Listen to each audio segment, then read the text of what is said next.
Hello and welcome to the Health Oddity Podcast, episode 198. Now, we have got a very, very special guest joining us today, a returning guest. But we were just saying before pressing record, as it were, that it's actually been almost to the day, I think, 3 years since we Wow. last spoke to this guest. So it's great. And he's all the way from San Jose, I think, in California. Is that still right, Mark? That's still correct. That's still correct. But what I will do, I'll quickly just touch base with Peter, and then we'll crack on because we obviously it's like catching up with an old friend that you haven't spoke to for 3 years. Yeah. We're gonna have loads of stuff to talk about. But how are you doing, Mr. Peter Lant? Are you okay? Yeah, I'm all right. I'm all right. It was quite funny that your intro there, the hello and welcome to it sounded slightly different because it's your Sunday evening introduction voice. You sound different on a Sunday than you do on a Thursday somehow. I don't know why. Okay. Yeah, so we are recording on a Sunday evening at 6 p.m. so that we can sort of match up schedules with Mark in California. Greatly appreciate it. 8 hours behind us or 8 hours ahead of us. What is it? So you're 8 hours ahead of me. It's 10 a.m. here. Yeah. Okay. Yeah. So it's 10 a.m. for Mark. So yeah. So it's very different. Usually it's a Thursday afternoon, isn't it? So yeah. But no, it's lovely. It's a lovely day here. Well, it's a lovely day here where I am. Is it a lovely day where you are, Pete? Oh, it's fantastic. California. That's why put up with the earthquakes is the weather. It's hard to beat the weather here. It's literally just, it's going to be 70 degrees here, sunny. It's just perfect. Perfect. It's sunny where I am. Is it sunny where you are, Pete? Or I'm not joining in this conversation. no, it's not. Okay. We've got some nice showers coming through. And see, I like that. I prefer that. I like they're proper showers as well. Proper showers. Yeah. Like, I don't know how rain, like, you know how rain just falls from the sky? It's almost like the clouds are like, yeah, no, but it's almost like the clouds are forcing it out. You know, when it falls really. That's global warming, man. Don't worry about it. Yeah. But when it rains so hard, it's like, actually, it feels like it's being fired out of the cloud. It's weird. It's like just water falling out. Sheets of rain coming down. Yeah. There, mate. Anyway, that's what we've been getting for the last 6 months. Okay. God. Well, it's lovely and sunny here in Essex anyway. So it's so sunny. Well, I'm happy to hear. So sunny, I've had to shut my blinds because it was blinding me. Anyway, we are joined by Mark Reifkind. Now, I'll just quickly say before we kind of get cracking with the conversation that Mark was on last time with us, all the way back, episode 41, and the episode was called "The Strength to Endure." And I know that over the last, certainly, like we said, we're approaching 4 years of doing this every week.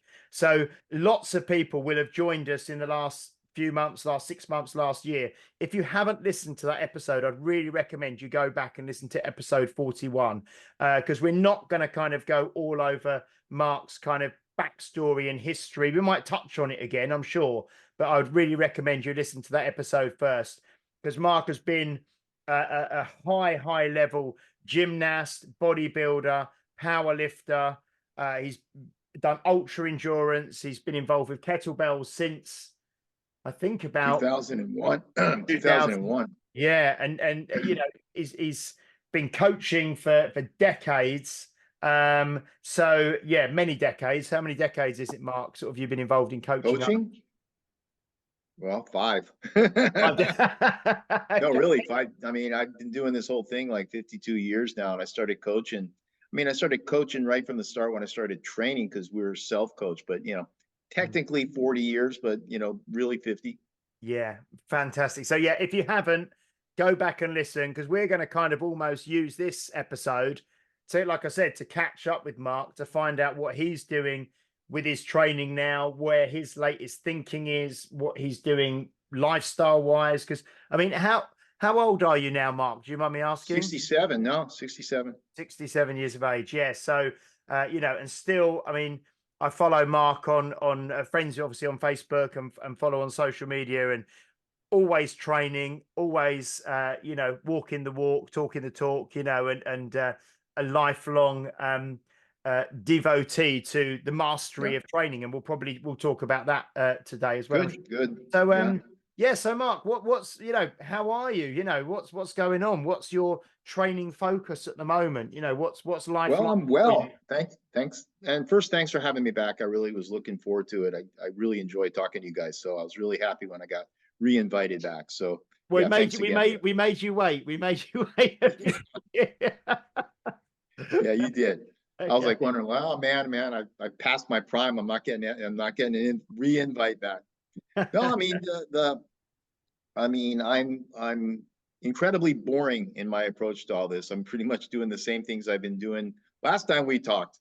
Um, you know, the focus is still the same. You know, it's very simple, very basic.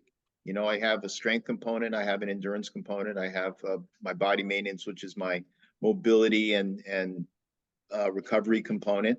And it's like you said, lifestyle. It's just, this is my lifestyle. I've been doing the same things for years. I mean, it's ever since I got my knee replaced, it was a game changer. That, geez, that's 11 years. August would be 11 years. And that was like, it's hard to imagine it was 11 years ago. I look back on some of my old YouTube videos and it's like, I see my knee. I like, oh, I can't even look at it, like dragging that leg around like Tracy used to say, like an unborn twin, you know, it's like just dragging that thing around. And it hurts just to look at it, but that was the game changer. So then I could, you know, I could get back into doing cardio. I could get back into not having my entire existence revolve around trying to unlock that knee so I could function like a human being.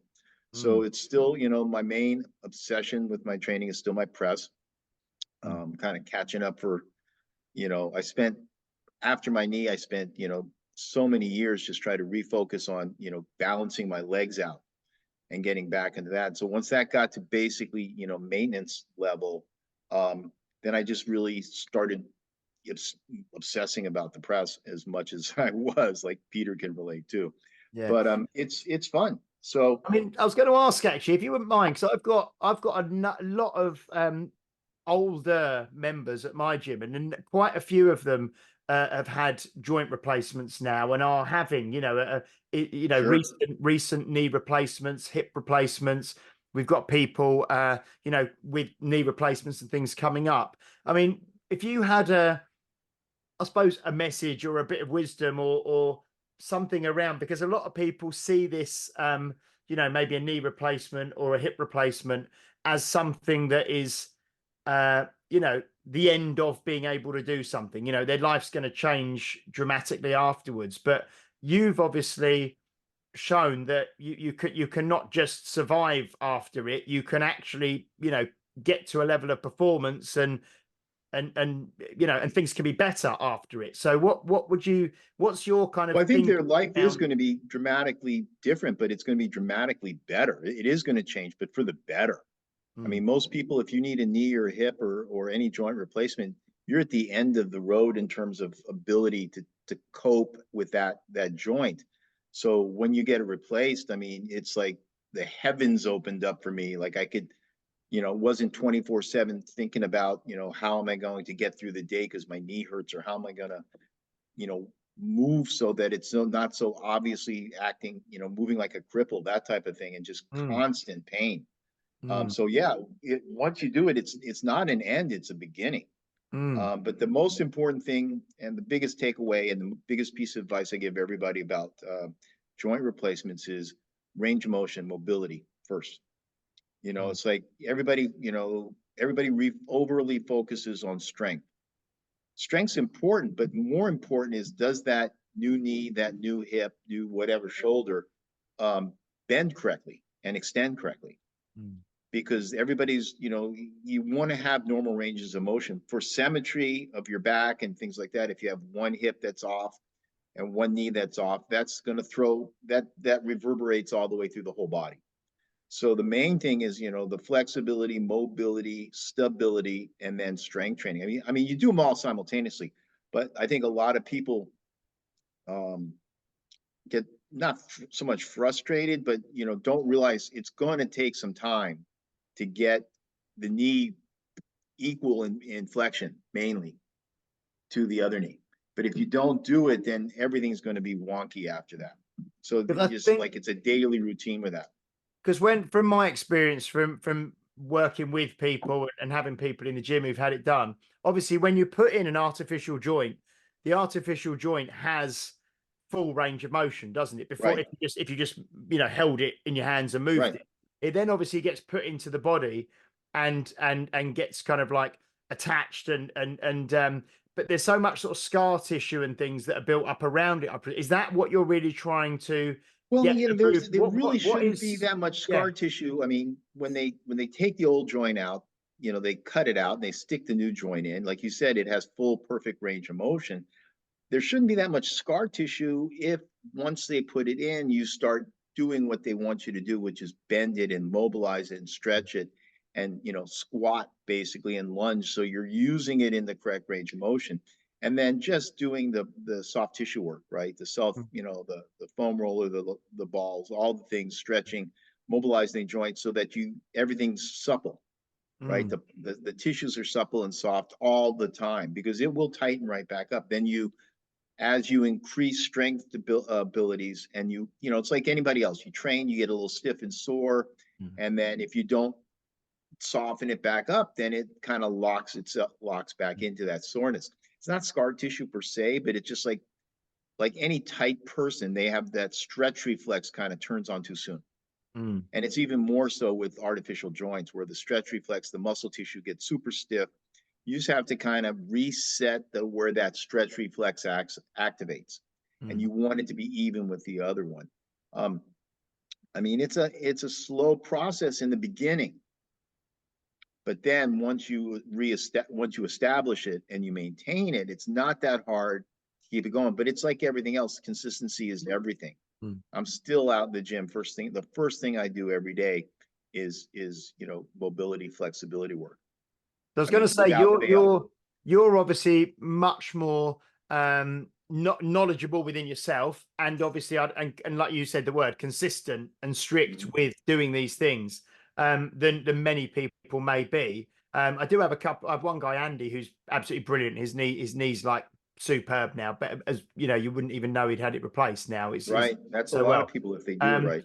So, but how long would you say, using your level of consistency and knowledge and dedication, post-op, how many months or years did you feel that? I mean, is it at a stage now where you kind of forget that you've had a knee replacement? Does it ever get? Oh, absolutely. Yeah. No, it's absolutely true. I mean, sometimes I have to look at like which knee, knock wood, you know, in terms of ability to move it, to work it. They both move very evenly. I would say, like I have a client that just went through a knee replacement. He's 78 years old, very light, not flexible, fit guy. But it was, you know, here's the thing, the range of motion you have going into the knee replacement is the range of motion you get coming out. For the most part, like he went in, you know, he was like me, he had 90 degrees, barely. So he came out, he had 90 degrees. And that was the tissue tightness, right? So we've had so now it's been, you know, 6 to 8 months. It took a while to get to like 100 degrees. It takes 110 degrees of knee bending flexion to walk downstairs correctly. So it took, you know, here's the thing that most people and the docs don't really prepare you for in terms of that. It's like the first month, you're so traumatized and they amputate your knee, man. I mean, like Tracy told me that. She's like, I was complaining about something. She says, well, they amputated your knee. It's like, no, they didn't. And I thought about it, like, yeah, pretty much they amputated. They just sawed it off. They put it back together, but they cut off both ends of the joint. It's major trauma. Yeah, major trauma. Yeah, and then you get swelling. It literally all scar tissue. Anytime you do, you know, have traumatic and you have something that requires scar tissue for healing, it takes a year for scar tissue to mature, a year. And that's just so it's not so, you know, fragile, right? So you're looking at, for most joint replacements, I mean, you can get back to walking, you can I mean, I swung the 48, you know, 8 weeks after my knee replacement. You know, I taught the cert. I went to Croatia. I taught the cert, and I walked up 400 steps in Croatia 8 weeks after the knee replacement. I'm sorry, three months after the knee replacement. So that's 12 weeks, right? You can do all kinds of stuff. you can use it. I was doing squats, I was doing regular swings, lunges, everything like that in my training to get to that point where you're talking about, well, you kind of forget that it's a knee and it bends. Like now my knee bends normally without thinking about it. I won't have to stretch it to get it there. That's a year. But it's not like 0 to a year, right? It's not like, oh, I have no function, then a year later I have function. Every day you're getting better, and it's just basic stuff, right? You know, it's like, you know, bending your knee, squatting, lunging, any type of. I'm not talking about weighted stuff. I'm talking about body weight. I'm talking about flexibility, mobility work, right? Every day. I mean, for me, because I am crazy. You know, it was like all day long. I was in such a hurry to get, you know, after 20 years of not being able to bend a knee, not being able to walk right, I was like, okay, take me off the leash, man. I'm ready to go. So every second of every day, I was obsessed with, you know, getting another millimeter of range of motion, that type of thing. But, you know, the less you put in, it's just like everything else, right? But the less you put into it, the less you get out of it, and vice versa. You really want it. You really want to work it all the time and figure out the secrets to how am I going to get this joint to bend. Like one of the things that people don't talk about that I figured I had to find out on myself is like ankle mobility is crucial to knee flexion. Your calf. So you're like, if your calf is tight, if your soleus is tight, your knee's not going to bend very well. Because it's that dorsiflexion that allows, like for pistols and stuff like that, if your knee doesn't go over your toe, and that's controlled, you know, you think, oh, ankle mobility. Well, what controls the ankle? The calf, the gastroc, and the soleus. So if your soleus is like a brick, good luck. It's not going to work, right? So I found out that the hard way, you know, like my knee would occasionally, my good knee, because I'd overuse it, would lock up. And it's like, oh, that calf is just like on fire. So ankle mobility and knee flexion go hand in glove. So that was a big takeaway. I was going to say, this is good advice for everyone, isn't it? Regardless of regardless of if you've got a replacement or you've got a replacement coming up. I mean, this is like the term you use, body maintenance, isn't it? This is stuff everyone should be aware of, regardless of, you know, age. The same stuff. Like when I came to your place and we did the body maintenance seminar there. I mean, I'm doing the same things. I mean, I haven't, you know, discovered anything new except that, you know, there's an accumulation in either direction, good or bad, right? So if you keep doing it long enough, you keep getting like subtle secrets that you find out that are just inherent to you. Right, that are your own individual requirements or needs. Like, oh, I need to do this. I don't need that so much, right? I really have to focus on that, but I don't need that so much. And the only way you find that out is by experimenting. So yeah, so for me, one of the things I realized after my knee replacement was like, not only did my knee not bend, I hadn't, even though there's nothing wrong with my left ankle, I hadn't used it because my knee wouldn't work. Like it might have well been replaced. You know, it didn't bend. So there was no trauma to the joint, but it, like, you know, if you hold your arm in one position for 20 years, it's not going to move well. So that was like, okay, that needs to come back. You going to say something, Peter? This is very timely because I've got a question now. Sure. So, because you're saying about like, so your ankle wasn't moving very well because your knee hadn't been moving very well. So that's a knock-on effect. Right. And for me right now, I'm not sure about my internet connection at the minute. You might not be able to hear me properly. I don't know, but my left shoulder's like been a problem for years because I fell on it snowboarding years ago. Right. And so I've been going light on that side and like evening it up to the right side. Right. And then this very week, so Monday, I was doing the pressing on my right side, but my right shoulder started to give me some like like a little bit of jip, right? Because my left one's now evening up to my right one. Right. So that's therefore changed the groove on my right side. Sure, it's connected, right? Exactly. And so I know this, right? And I'm like, so, you know, and I was just kind of like, right, I need to rest that this week. My left feels fine, my right's, but just suddenly on Monday. So that was kind of the question. So you get your knee replaced, right? And then you start to get the range of motion back in that and working on your ankle and stuff like that. But how did it affect the rest of your body, if you know what I mean. Because like you say, everything you've just said there, the body maintenance, you learn how your own body moves, how it works, because it all works as a system. And that's been very poignant for me this week, because I'm like, right, now my left's getting better, so I need to focus on my right a bit more. But if I do too much of that, then my left will go back to where it was. And it's like it took a while balancing for it act, isn't it? balance out. It took a while because I had been so skewed for so long. My body had adapted to being crooked with my left knee not working. And then I had that major back injury, which was a pretty close direct result of my knee not bending and me trying to squat 600 pounds. Squat and deadlift 600 pounds on one leg, one glute, and one erector. It's like, okay, that wasn't smart, but it was fun for a while. Does that mean you can do 1,200 now? I figure I got 2 knees, right? Exactly. I should be, except I don't do any barbell squats or deadlifts anymore because I did learn. Okay, I'm slow, but eventually I figure stuff out. Like I'm not going back to that. But it took a while for my body to, it's a pendulum, right? So there's a boom, boom, and then it slowly dampens out and kind of slowly ends up in neutral. That's what happened with my back and my opposite shoulder and all the things that had compensated by torquing in a different way to compensate for my knee lack. I tell people this all the time. It's like, if you want a dramatic example of what joint imbalance is like, it's real simple. Get some duct tape and take any joint and just bend it to halfway and restrict it. So it can't fully straighten, it can't fully bend. And just spend a day like that. It'll be shocking how much everything else hurts. Like, okay, so you get people that have foot injuries and they get in a boot, right? Well, be prepared for your lower back to go wonky, right? Because that boot's 1.5 inches or 2 inches high, and then you're like, don't. Well, what's that doing to your back? So it's like you hurt your foot, you end up with a back issue, unless they're going to give you 2 boots where you bring your foot up high enough that you're even.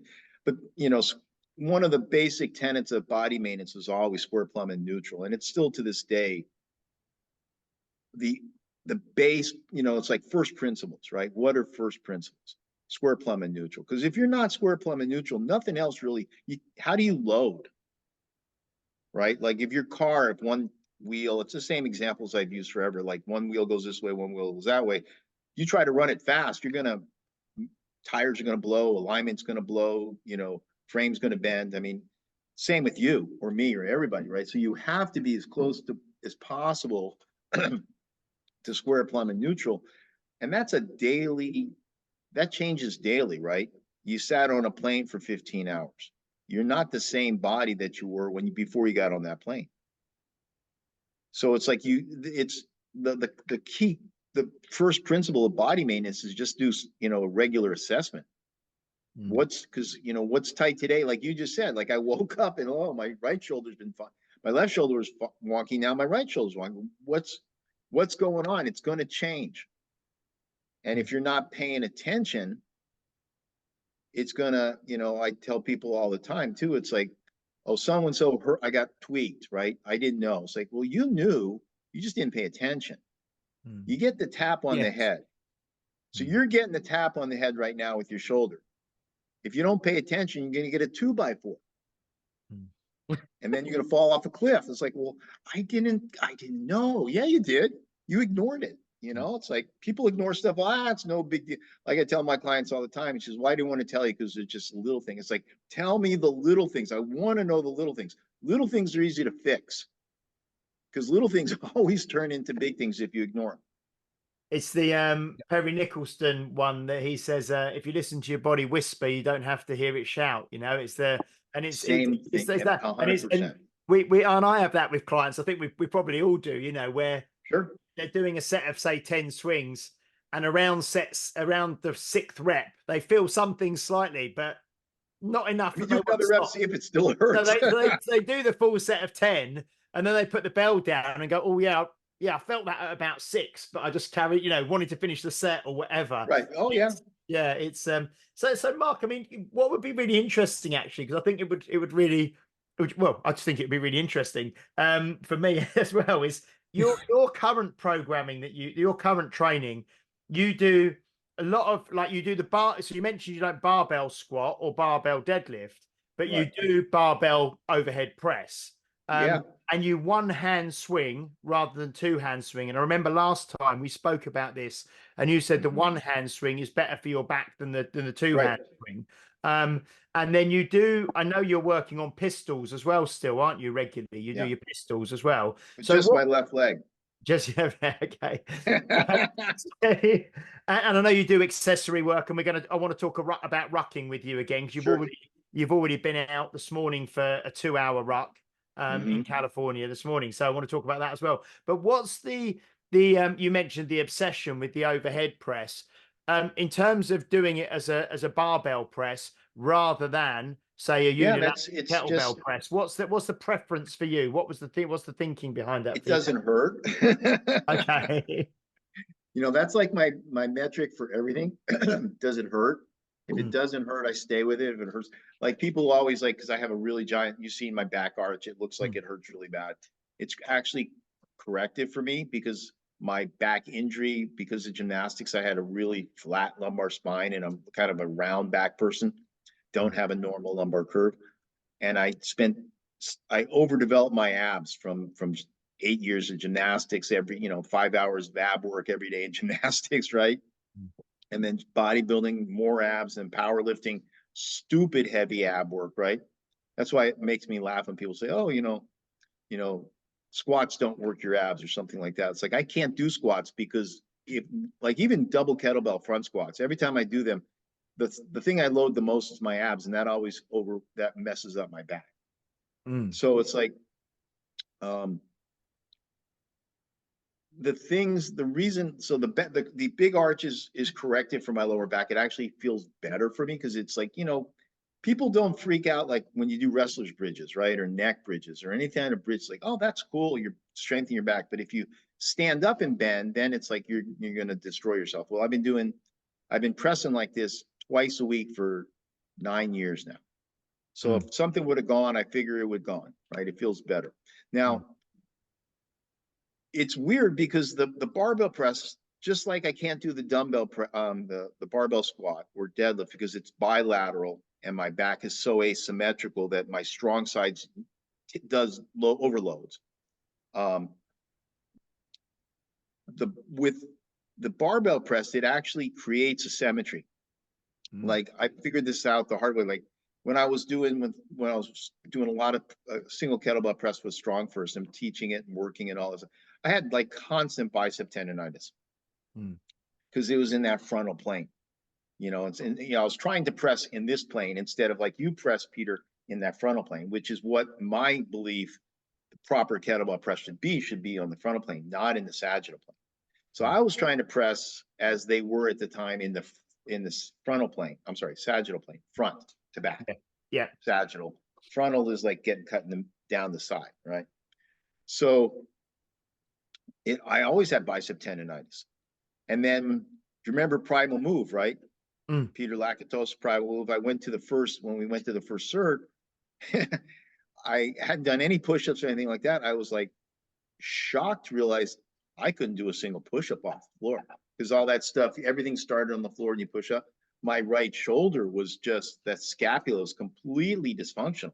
Like I was like, oh shit, that's not good. I gotta fix this. And then I learned, okay, I had to start, like the worst beginning, like kneeling, push-ups, negative only, trying to get my shoulder blades to work to. Now I can do, I think at one point I did 90 rep push-ups. I don't go all the way down. I do them for my lockout. So it's a half rep, but still 90 push-ups, right? I can, anytime I want, I can do full push-ups, but it's not what my goal is. It doesn't help me.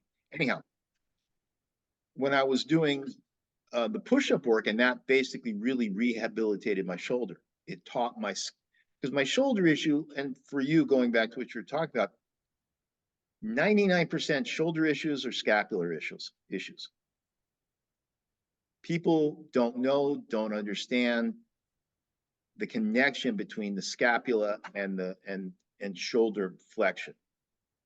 If your scapula doesn't track, your shoulder doesn't work. And most people don't know how to use their scapula, what the scapula does. I mean, it's just like a mystery. No one teaches it. No one talks about it. But for every inch that the upper arm moves, that scapula should move half inch. So it's a cam. But most people's scapulas are either frozen in protraction, or some people are frozen in retraction. And even if they're not frozen, they don't move. So the push-up, the only way I could do push-ups was really connecting into my scapula and retraction, protraction. Long story short, I started thinking, well, if it works on the push-up and the bicep, the single bell press, kettlebell hurts, maybe a barbell press. I mean, I still have my first presses with a 45-pound bar on video on my YouTube channel. It's like, I was like, wow, 50-pound barbell press. Yay, I can press a barbell. And it was hard.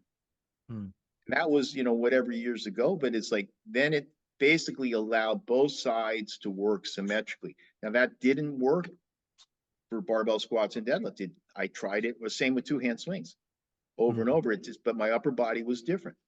And that goes back to, 8 years of handstands and gymnastics. I mean, that was like, my handstand was my best gymnastic skill.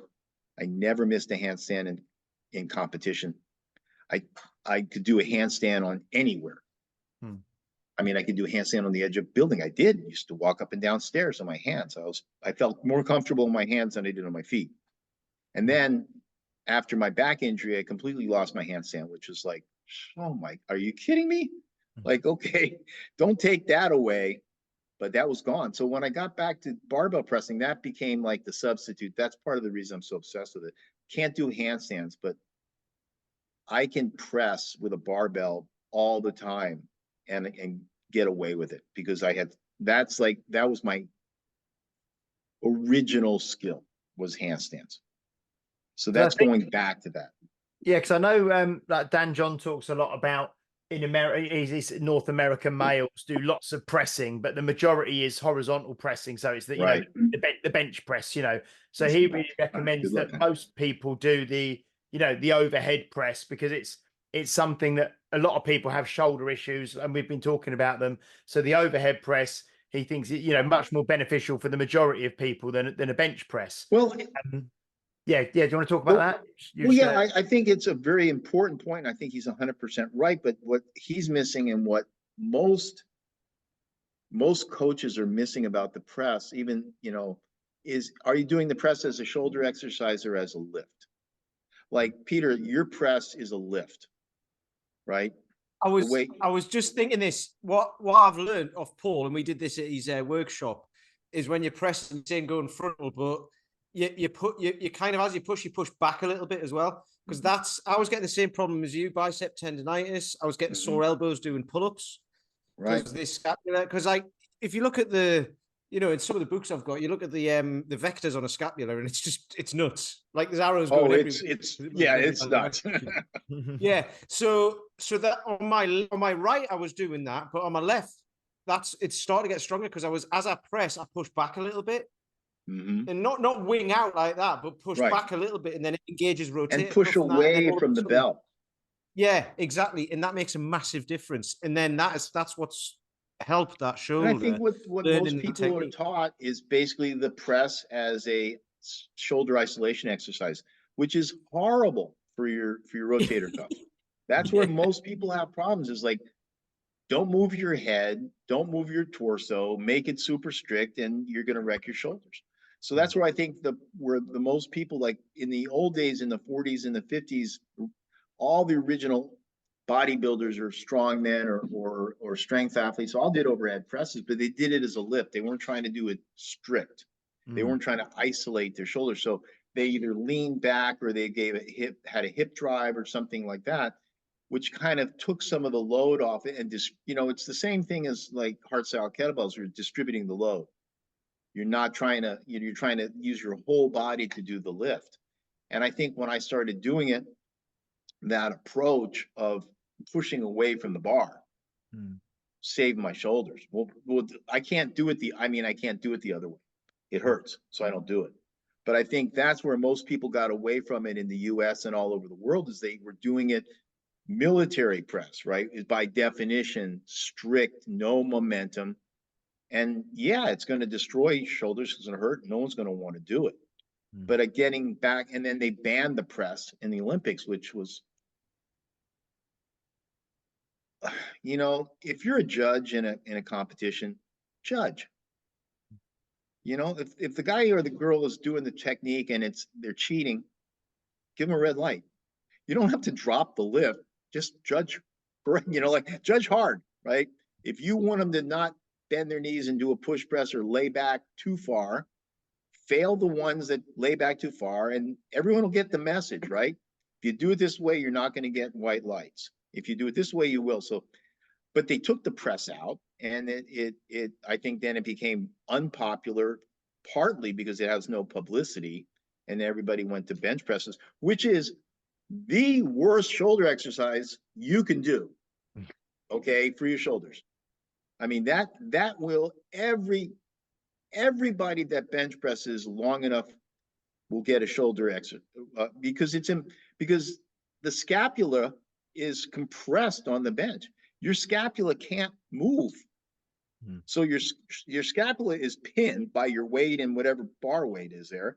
You're trying to move your humerus through that range of motion. The scapula wants to follow it to stay in track. Can't. Shoulder injury. I mean, go to any masters bench press competition or any powerlifting competition. It's like the living dead. Everybody's got a shoulder injury. You know, I can't comb my hair, you know. It's like I want to bench. I'm benching 400 pounds because I got a bench shirt on or a slingshot or whatever toy you have to fake it, right? But the problem's not the body; it's the lift. I mean, Dr. Hatfield, Fred Hatfield, years ago, developed a bench that had a rotating part to your scapula to not screw up your, never caught on, but that was the idea, because the lift is inherently biomechanically dangerous. You mentioning, you talking about pressing through the frontal plane rather than the sagittal plane. Would that be something like, you know, and you mentioned as well, like the old time strongmen who did it as a lift? Would that be like a side press or something is more in the frontal plane? That's frontal plane. That's frontal plane. Now your shoulders can go through, like, okay, so frontal plane would be this way, front to back. Now I can press with a barbell. You see the guys do it this way. They'll go here and they'll go like this. So you start off sagittal and then your elbows wing out and go into frontal plane. That'll destroy your shoulders. You know, it's like, because you go out here and then you run out of space and then you go there and then you just, it's like you're grinding stuff. So the old time guys that laid back, they almost did it. The old Olympic press, the way I look at it, was very much like a bent press, where it's like a support. They fell under it, they locked out, and then they stood up. Like a bent press is in a press, right? It's a support. You fall under the weight, you lock out, and then you stand up underneath it. But when you're getting this type of grinding, I suppose, starting here and then rotating through there, like the old Arnold press, the Larry Scott press, that's just super hard on the rotator cuff. So just by default. So frontal press is like, you know, I'm always putting that Tommy Kono version up where he falls back, you know. That's a sagittal plane, front to back, sagittal plane movement. And for me, because this shoulder was so badly damaged, I don't have any strength in that. I mean, I still have a big asymmetry above, like, this is my full range of motion, my shoulder, this one will go there. So this I can fake, but I don't want to fake it because there's not much stuff left in there. Like, I don't want a shoulder replacement. So I think I saw you. So that's why I don't lock out. I only lock out like it's like people say, well, it's a standing incline. It's like, okay, it's a standing incline. You do it. I'm pressing 30%. I was actually going to say it is 30% over body weight. Show me. You want to do? I was going to say, because to me, standing incline, go for it, huh? I was going to say, to me, it looks like a standing incline, but that's not a criticism or anything. It just looks like one. It is. I mean, I'm fully aware of it. You know, it's like, that's all I can do. You know, so should I like, okay, I can't meet some anonymous idiot on YouTube's standards, so I should quit, right? No, that's not going to happen. I invite everybody that criticizes my standing incline to do their own standing incline at 30% over their body weight at 67 years old, and then come back and talk to me. Yeah. I've had that with them. Like, Someone told me I was pressing wrong, and they were worried for my shoulder. They were worried for my shoulders, and I was like, well, like everything we've just talked about means it's like actually it's good for my shoulders. Oh, absolutely. But they said, oh yeah, you need to drop the weight and get the form more strict and all of that. And I was like, I comment back? I went back and just said, no, it's fine. It's a lift. I'm fine with it. Well, you know, that's and then the said, irony. well, no, but they said fair play. I couldn't do that with that weight. And I was like, well, why are you commenting on it? Exactly. No, that's exactly like I see all kinds of guys put up, because I look at everybody does, you know, I watch presses all the time. And some guy says, well, you know, I do, you know, 275 or something like that, but you weigh 275. Yeah. That's body weight. Yeah. Okay. You know, I did 5 sets of 5 with my body weight. You do 5 sets of 5 with your body. You know, it's like like I said, I'm pressing regularly anywhere between 25 and 30% of over my body weight every single week. And I don't care what anybody says, but it's like, if you criticize me, you better be able to back it up, because I know what I'm talking about. And if you can't beat me, if you can't do better, then you just shut up. And if you want to do, I'm too old to put up with bullshit anymore. It's like, I don't care. Right. I saw you shared a video recently. If you say what I'm doing is wrong, you do it my way and beat me. Yeah. I saw Otherwise, I'm not gonna. What do I care what you say? I saw you shared a video recently, Mark, of a guy. I don't know who it was, but a guy that was. I think he did like an overhead press with 150 kilos. And he pressed and he was back, and then he properly like came straight through and locked that out. Guy is Igor Klem, I think it is. He's a Russian former Olympic lifter. He's I don't know what he was, but he's done 214 kilos clean and jerk. I mean, and his Instagram, like I just watch his Instagram because like, what the hell is he going to? I mean, he does 600-pound barbell back squats with his hands, no hands. He does, I mean, every crazy lift that you can think of, he does. And you know, like 400 something pound zerchers all the time.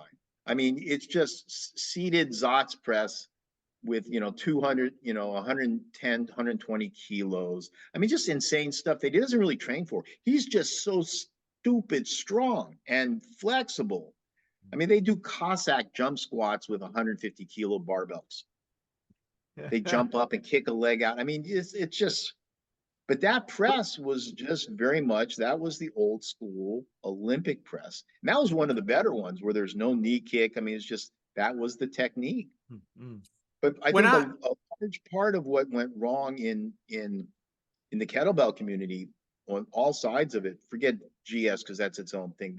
They have stayed true to their roots. If anybody's just completely, GS is just like Olympic lifting, like that hasn't changed at all, which I really appreciate. You know, Olympic lifting, you can look back, you know, 50 years, it's the same. The equipment hasn't changed. None of the rules really have changed. I mean, same with GS, it's comparable, right? But in the kettlebell community, and you know, so much, it's like the whole thing was anti-bodybuilding and lifts and all this other stuff, and then everything became so like super strict. There was no room for real power or strength. It's like too strict, in my opinion, right? Too maniacal about form. Like everybody had to look the same. It just doesn't exist. So I mean, getting back to you know what I love, figured out, comrade. You know, figured out, comrade. You know, that was the beginnings of it that I love. It's like, okay, everybody's going to be a little bit different. Make it a lift rather than you know a surgical precise whatever. So I think that hurt the community a lot, and I think now it's changing. It's getting back. There's more leeway for people not quite so critical. The bottom line is it safe? That's like for me. I say it all the time, my training partners, if the pressing, anything I'm doing, if that starts to hurt, it's over. I'm done. I'll find something else. I'm not going back to being injured again for any lift or anything like that. So like I used to swing the 60 and the 68 kilo bells one arm every 3 weeks. And then at one point, I guess it was close to a year ago, I said, you know what? I'm done with those bells.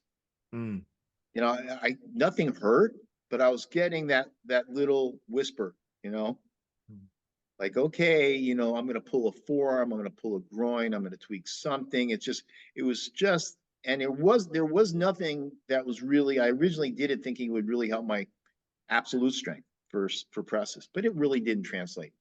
So I just stopped because I'd done it enough. I proved that I could do it. It's like, and I was just like, I'm not taking any risks anymore that I don't feel are calculated. I mean, every risk I take is a calculated risk.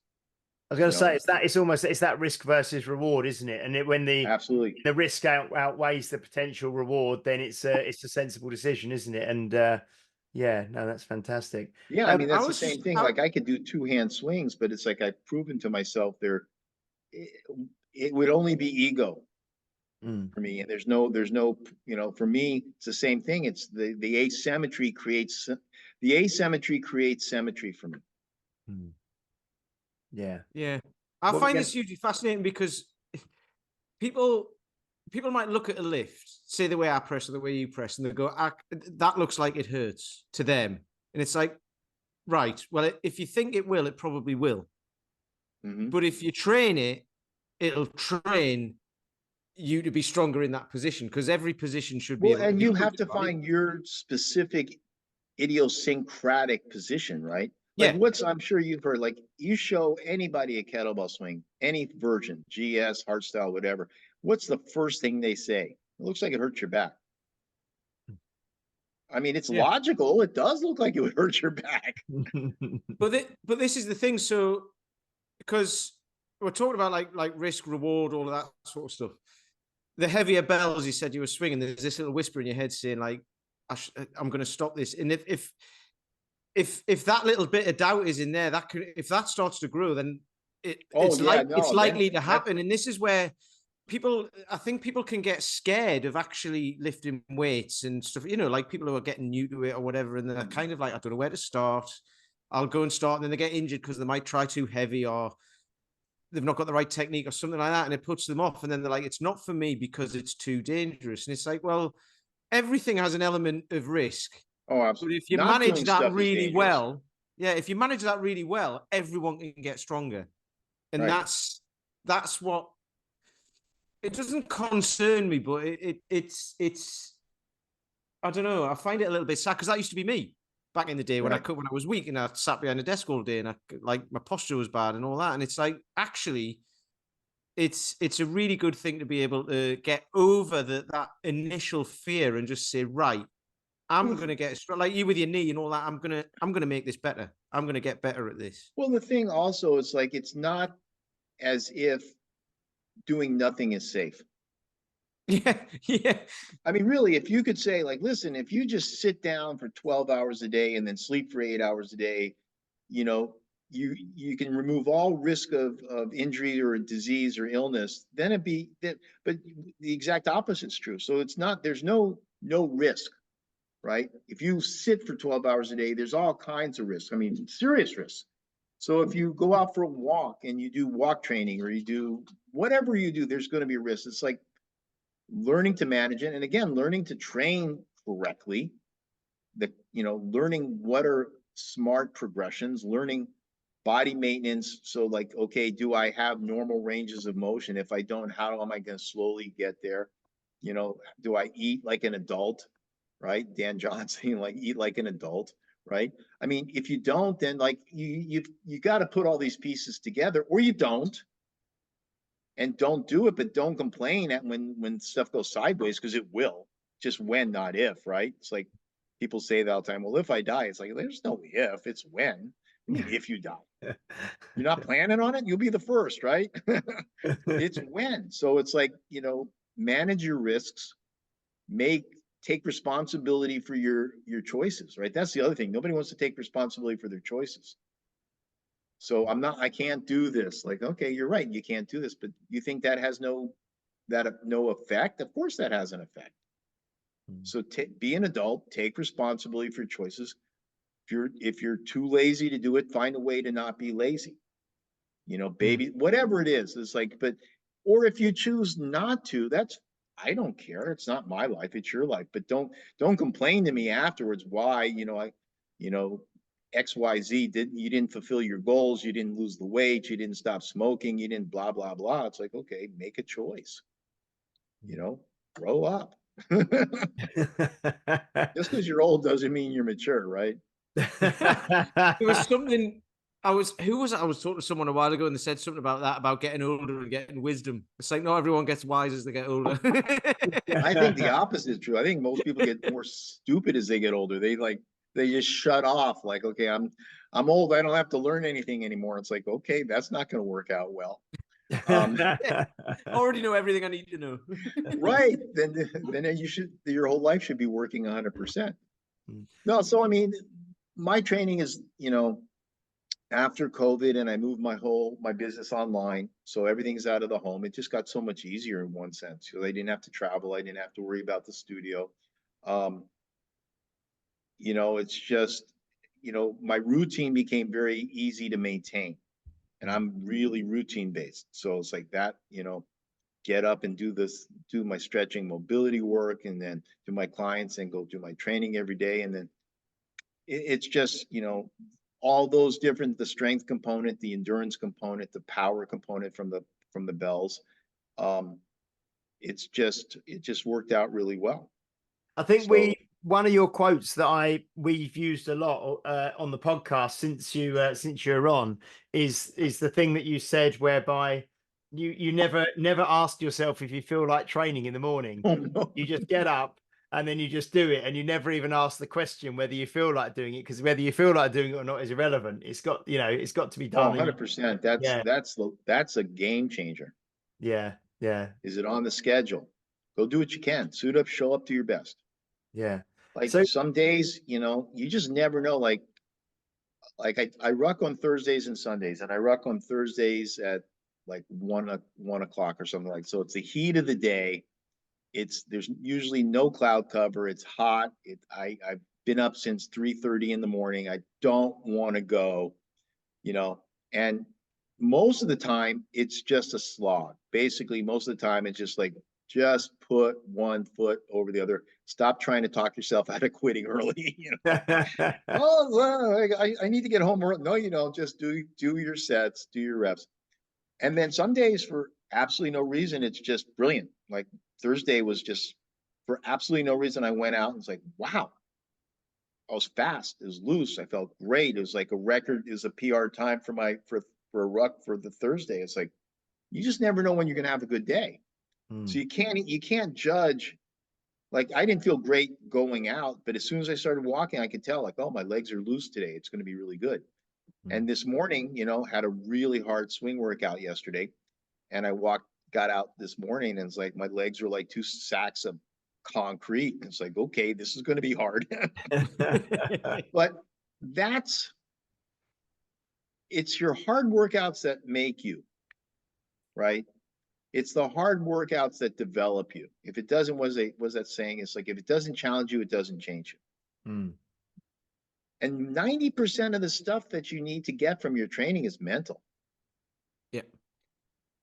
That's where you quit. You don't quit. Your body doesn't quit. Your mind quits. Your mind gives up way before your body gives up. So it's like, every time I'm out there and I, don't want to get started, or, it's like, I just realize I'm training my mind. It's funny. One of my clients he's really trying to learn meditation and really get his mind focused, and he's doing his walks, and like he texted me the other day. He was in the middle of his walk. He says, "Oh, I'm listening to this book on tape that I swear you wrote." And I said, "You listening to a book while you're walking?" I was like, "What do you mean?" He said, "Oh, I'm listening to a book. It's like a book of meditation." It's like, dude, that's the opposite of meditation. Okay. Your walk is your meditation. You should be focused. You should be concentrating on your breath, on your gait, and on your stride, and on your heart rate and all these things. It's like you're distracting yourself. That's the opposite of what you're supposed to be doing. Your walk is a moving meditation. Take the ear pods off. Focus on your body. Be here now. Be in the moment. That's meditation. That's it. Sit, breathe, whatever. Focus on your breath. Can't do it. I'm going to read a book on that. Like, it's still, at some point, you still have to breathe and think about your breath. You can read all the books on it you want. Can you focus? Can you be in the moment? You have to practice it. So, I mean, that's, like I was just saying, it's the mind. I'm always training my mind, because that's the weak. It's always the weak link. And the older I get, the harder it gets, because you've been there, you've done it. You know where the story ends. It's not like you're going to get to the end of the workout, like you're going to have the lights going to come on and like, oh, I just, I made, I jumped from here to here. It's awesome. No, it's just a slog. But over time, you get these big jumps. Over time. Yeah, there's a couple of things with that, because somebody said it to me last week, the week before, and it's decisions are made in the evenings and actions are what happens in the morning. Because you don't make decisions in the morning, because you'll just decide not to do stuff all the time. When Jocko Willink says that your pillow lies to you, I remember that all the time. Have you seen that little quote of his? No, I haven't. Oh, you should go on YouTube. Jocko Willink, your pillow lies to you. And it's this 2-minute little piece. He says, and you're lying there and your pillow's saying, oh, it's soft and it's comfortable. And it's like, your pillow's lying to you. Get up, get going. It's like this whole motivational thing. It's because, it's like, oh, it's okay. You can take it easy. You'll be okay. No, you can't. No, you won't. Get up. It's never going to be. That's what people hit the snooze button. Never hit the snooze button. No. Never, ever, ever hit the snooze button. No. My phone wakes me up, right? And the way my house is, I've got weird electric sockets. Like, some of them are linked to the light switch. Right. So they're 5-amp ones, so they're not plug sockets properly. So the only plug socket I've got in the bedroom, because this is a really old house, is in the cupboard. So I have to put my phone in the cupboard, which is on the other side of the room, and that's what I use for my alarm. I have to get out of bed to go and switch it off. Yeah. There you go. And then I'm up. That works. It works outstandingly well, because once you're up, you're up, especially in winter. But there's what you've just been talking about as well is like the training the mind. That's actually part of the vice. They've figured they know the part of the brain, don't they? It's the mid cingulate cortex, I think it's called, which actually hypertrophies. That area of your brain grows when you do stuff that's hard. Do hard stuff, and it doesn't have to be super hard. It's like getting out of bed and not pressing the snooze button, and then doing your workout or going for that walk or doing whatever it is. That part of the brain actually grows, so the hard stuff becomes even easier to do. So then you do harder, and I think I found that to be true. Yeah, and I don't know what you think of him or not. It doesn't. I was going to say, I don't know what you think of him or not. It doesn't really matter. But David Goggins apparently has got like the biggest mid-cingulate cortex you've ever seen. He's a little obsessive, but yeah. Well, yeah. But he has the right character flaws. It's like, so Tom Platz, right? The bodybuilder. Yeah. Right. So when I was a bodybuilder, a friend of mine had spoken to Tom, who was one of my heroes at the time as a bodybuilder, right? Because I had no legs, because I wanted those legs, right? Never happened, but that's another story. Anyhow, he asked Tom about another bodybuilder's potential, excuse me, as a professional. He says, doesn't have the right character flaws. And therein lies the rub. It's like the Tool song. I don't want it, I just need it, right? You got to need it. If you don't need it, normal people, I've never been normal, right? So it's like I'm able to do things that other people don't do because I'm not normal. I mean, normal people, I envy them sometimes. They're not driven, but they're not driven. Like, driven people are driven, right? You're never going to find a guy, let's use an obvious, like a billionaire that's normal, right? Billionaires aren't normal.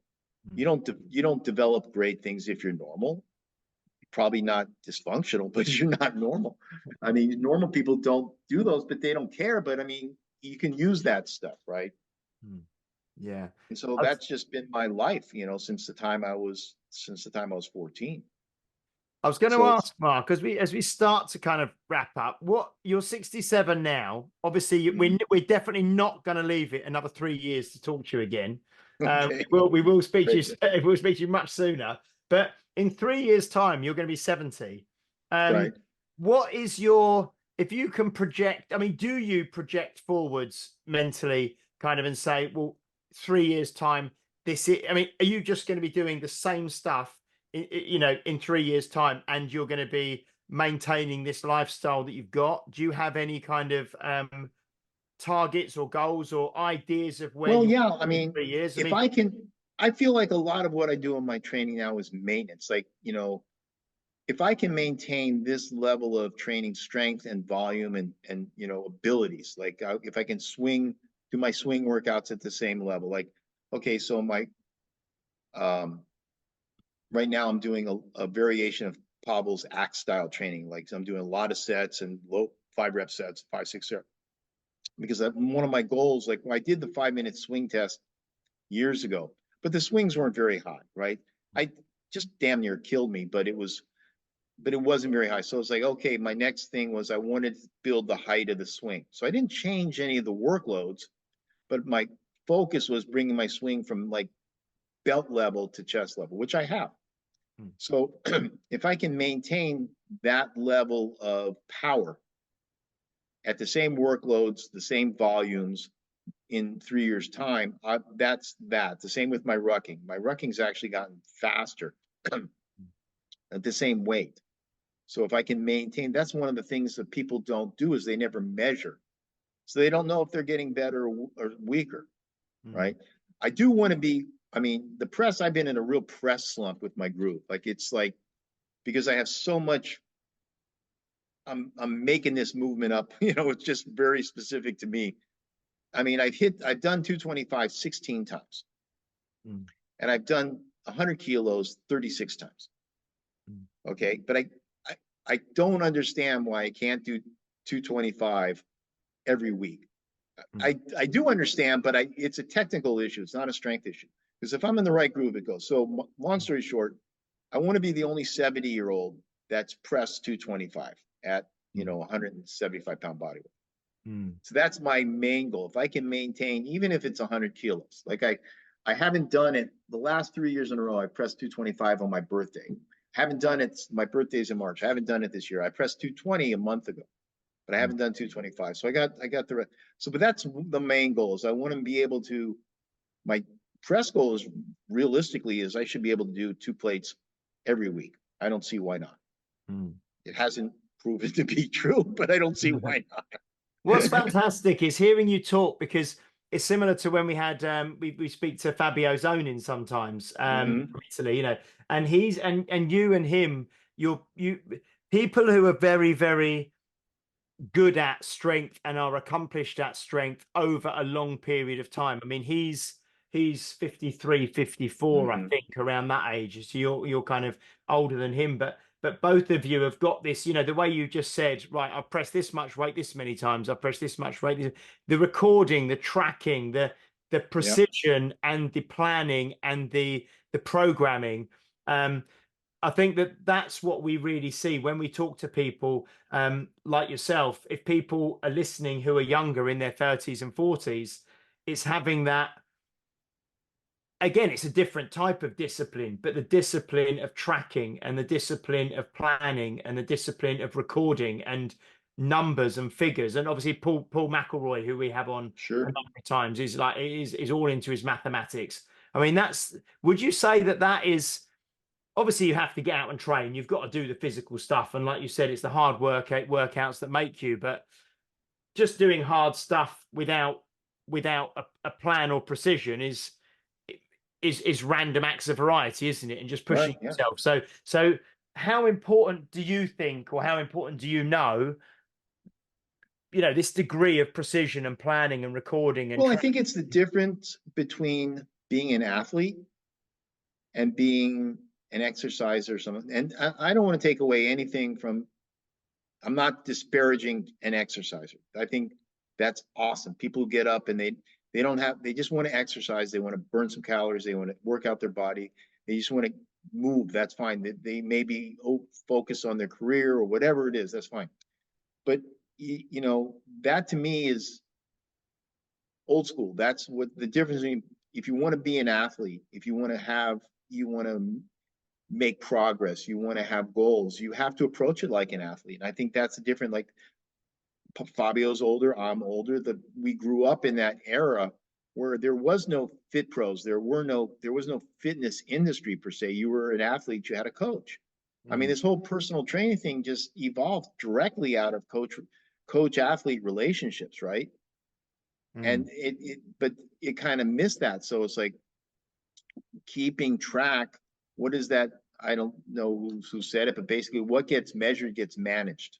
Yeah, I think it's Peter Drucker or something. Right, like right. Management consultant. Yeah. What gets measured gets managed. So it's like, okay, it's the same way. Like, I weigh myself every morning. It's just a habit, right? Every morning, weigh myself. I weigh exactly what I want to weigh, and I've weighed exactly what I wanted to weigh all my life because I measure it. I get up and I'm like 2 pounds light. It's like, oh, I could eat more today, or I'm 2 pounds heavy. I eat less today. It's literally that simple. I think this current generation has been led astray, right?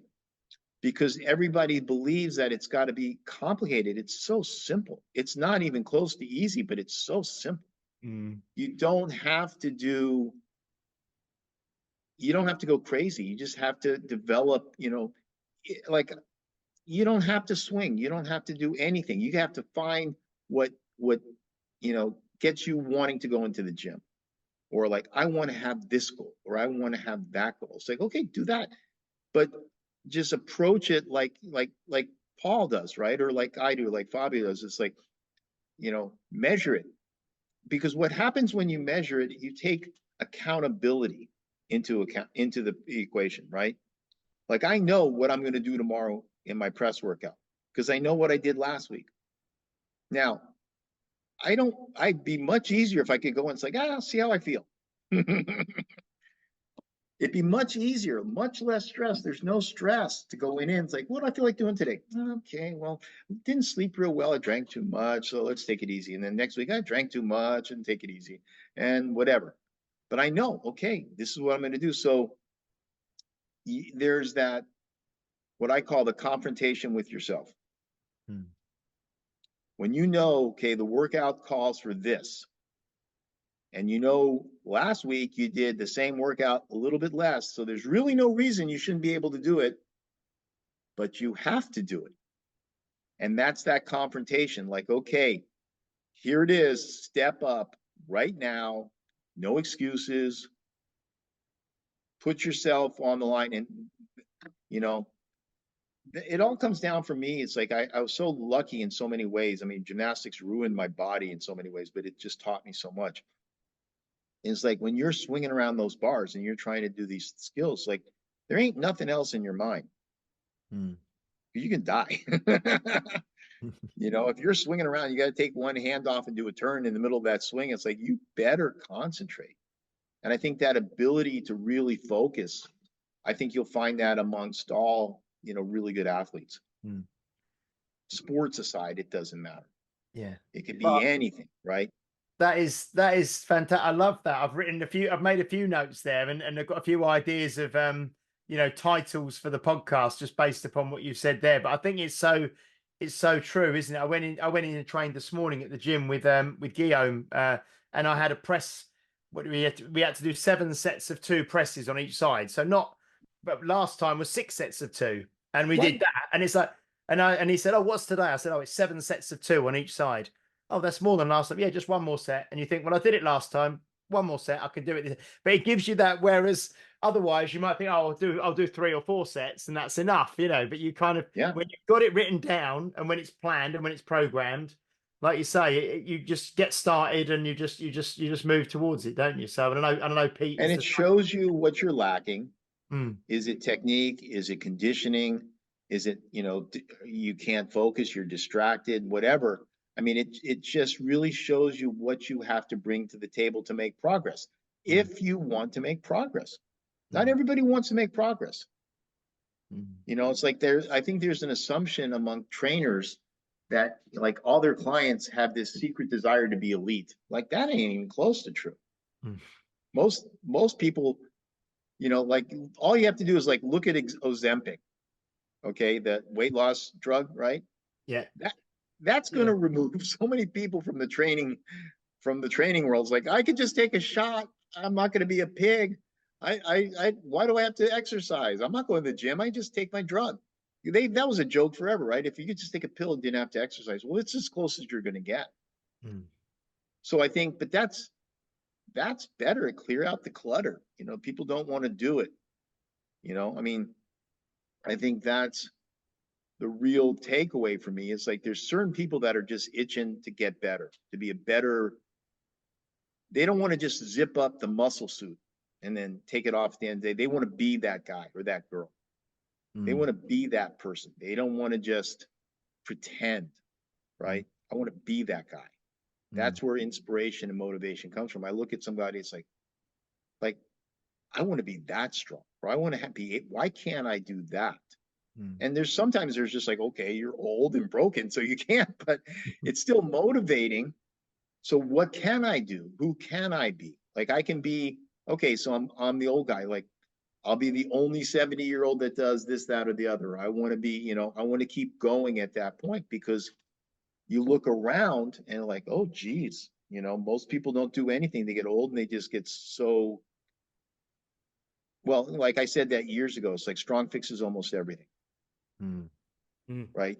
If you're weak, being weak sucks. It just sucks. I mean, what's good? Does anybody ever describe being weak in anything but negatives? Oh, he crossed that finish line. Look how weak he looks. It's like, no one ever says that. Like, I wish I were weaker, you know? Yeah. There's a podcast I listen to, Mark Bell's Power Project, and his kind of phrase is strength is never a weakness and weakness is never a strength. You know, that's right. No, I love that. I heard that too. Finishes. Strength is never a weakness. Yeah. No, that's brilliant, because it's true. It's 100% true. Yeah. You know, it's like I told my kids growing up, and it's the same thing now. It's like the most important skill in life to me is being able to make yourself do that which you know you need to. I need to study for the test. You make yourself. I need to lose 5 pounds. You make yourself. I need to go to the gym. Because if you can do that, you can pretty much accomplish anything that you're capable of. But if you can't make yourself do something that you don't want to do, how do you go to work on time? How do you study for the test? How do you do anything because everything's hard, right? And the older you get, let me tell you something, it don't get easier. Yeah. It doesn't get easier. It gets harder, right? So, but if you can't make yourself overcome lethargy or internal weakness or cowardice, what can you accomplish? And then you're just giving up. It's like, okay, I'm just not that guy. Because I don't want to be that guy. I don't want to be the guy that, you know, like quits. I see those people. They disgust me. They do. I'm not going to lie. I look at those people like, I'm never going to be you. You know, I'm just not going to be that way. This has been incredible. It's been fantastic. Like I say, this is a Sunday evening in England, and it's really firing me up for the morning. I tell you. Oh, good. What's better than to motivate and inspire? Nothing. Exactly, and I think that this is why, again, your Facebook. I see you training all the time. I see you, you know, training obviously with purpose, with a plan, with goals, with ambition, and it is inspiring. It's so inspiring, you know, because I think lots of people, I don't really know, but there's lots of these, you know, influencers and things online who are in their 20s and stuff now. But for me, what inspires me is seeing people in their, you know, their 50s, their 60s, training and being strong and getting strong and displaying strength and you know, fighting the fight. And like you said, you know, staying strong, and strong fixes almost everything. I absolutely love that. No, thank you so much, Mark, for joining us again. I really appreciate you on a Sunday morning, taking time to Hey, talk. my honor, my pleasure. I'm so happy we got to catch up again. This has been great. And like I say, it will not be 3 years down the line next time. If Maybe people... I'll have my beard back next time. Did you? I can't catch remember. it in the winter. Let's go in the winter. Did you have the big beard when we did the last one? I can't remember. Yeah, that Strength to Endure, the cover of the Strength to Endure, the beard was like, I look back at it now, I like scare myself. It's like, okay, damn, that thing was huge.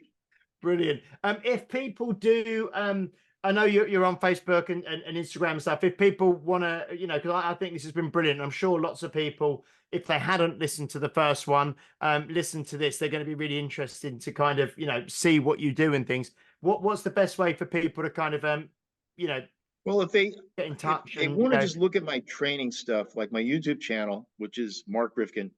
Yeah, I have like 4,500 videos, and they're all boring, but they're all my training for the last 15, 20 years.